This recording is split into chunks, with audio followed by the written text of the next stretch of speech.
America के राष्ट्रपति Donald Trump के नए दावे ने दुनिया को चौंका दिया है। ट्रंप का कहना है पाकिस्तान परमाणु हथियारों का परीक्षण कर रहा है। उन्होंने कहा कि रूस और चीन भी परमाणु हथियारों का परीक्षण कर रहे हैं। ऐसे में अमेरिका को फिर से परमाणु परीक्षण शुरू करने की जरूरत है। ट्रंप ने यह भी दावा किया कि अमेरिका के पास इतने परमाणु हथियार है कि दुनिया को 150 बार नष्ट किया जा सकता है। लेकिन रूस और चीन की गतिविधियों के चलते अमेरिका के लिए टेस्ट करना जरूरी है। लेकिन ट्रंप की जिस बात ने पूरे दक्षिण एशिया को हैरान किया वो है पाकिस्तान के परमाणु हथियारों के परीक्षण वाली बात। भारत और पाकिस्तान दोनों देशों के पास परमाणु हथियार है। जब दोनों देशों के बीच तनाव बढ़ता है तो दुनिया की नजर भारत और पाकिस्तान के परमाणु जखीरे पर होती है। हालांकि परमाणु हथियारों को लेकर भारत और पाकिस्तान की नीतियां बिल्कुल अलग है।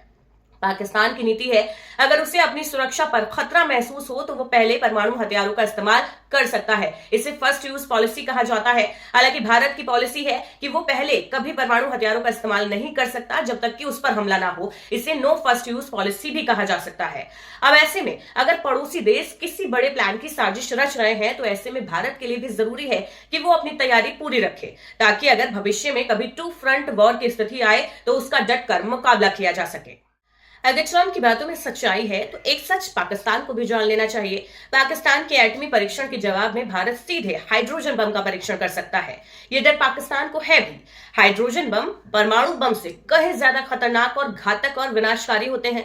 ऐसे में पाकिस्तान के पूर्व राजदूत अब्दुल बासित ने चेतावनी दी है कि भारत जल्द ही एक नए थर्मोन्यूक्लियर बम यानी कि हाइड्रोजन बम का परीक्षण कर सकता है। आपको बता दें 1998 में भारत ने पोखरण में 5 परमाणु परीक्षण किए थे, जिनमें से एक थर्मोन्यूक्लियर बताया गया। इसके 17 दिन बाद पाकिस्तान ने भी 6 परीक्षण किए थे। उस समय दोनों देशों के बीच परमाणु संतुलन स्थापित हुआ था। लेकिन अब अगर भारत दोबारा से परीक्षण करता है तो ये संतुलन फिर से बिगड़ सकता है। ताजा रिपोर्ट्स की माने तो भारत के पास 180 न्यूक्लियर हथियार हैं, जबकि चीन के पास 600 और वो साल 2030 तक इसे 1000 तक ले जाने पर काम कर रहा है, जबकि पाकिस्तान के पास 170 न्यूक्लियर हथियार है।